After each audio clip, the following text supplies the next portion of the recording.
Көкшетау қаласы жоғары техникалық колледжінің қазақ тілі мен әдебиет пәнінің оқытушысы Байзанагүл Самуарқызы.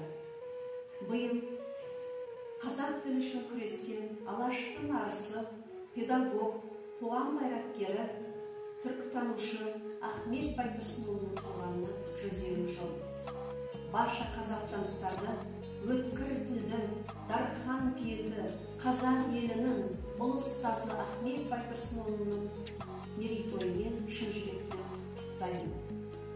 Дүбірлетсін өңірді, дүрілдетсін дүлдүлі, қазақ деген елімнің құтты болсын бұл күні.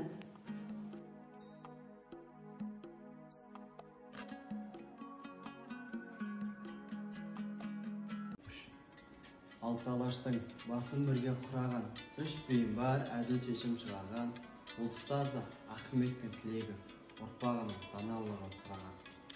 Ұлтымыздың ұлтстазы Ахмет Байтұрсынұлының 150 жылдық мерейтойы құтты болсын.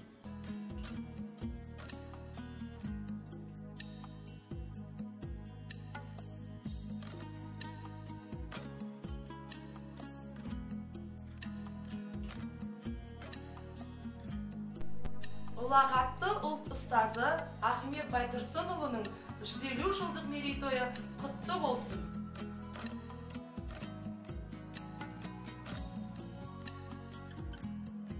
Тілі жоғалған жұрттың өзі де жоғалады. Ахмет Байтұрсынұлы.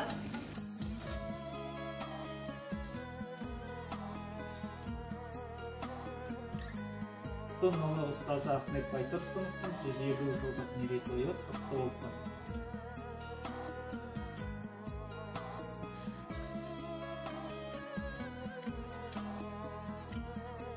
Мұғалімі қандай болса, мектебі де сондай болмақ.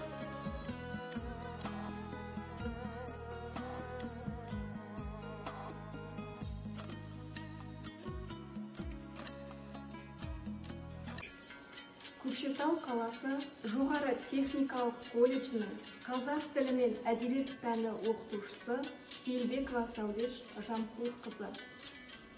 Қазақтың рухани көсемі атанған алаш ардақтысы, ұлт ұстазы Ахмет Байтұрсынұлының туғанына биыл 150 жыл толып отыр. Алаштың арды азаматының 150 жылдық мерейтойы құтты болсын. Тәуелсіздік алған кезеңнен бері мерейтойы мемлекеттің қолдауымен әлемдік деңгейде кең ауқымда тойланып отырған Ахмет Байтұрсынұлының 150 жылдығын жоғары деңгейде өткізу әр қазақстандықтың парызы деп білемін.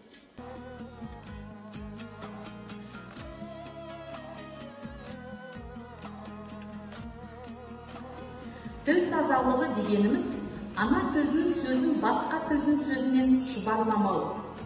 Биылғы жыл халқымыздың көрнекті қоғам қайраткері, кешегі Абай, Ыбырай, Шоқан салған ағартушылық, демократтық бағытта ілгері жалғастырушы, ірі ғалым, көсемсөз шебері, әдебиет зерттеуші, түркітанушы, дарынды ақын аудармашы Ахмет Байтұрсынұлының туғанына 150 жыл толған мерейлі жыл. Мерекеміз құтты болсын.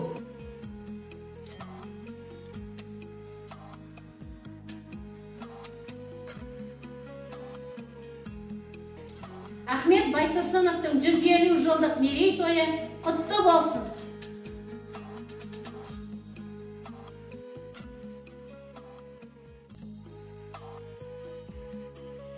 Өз жазатын адам әрі сыншы, әрі жазушы болу керек.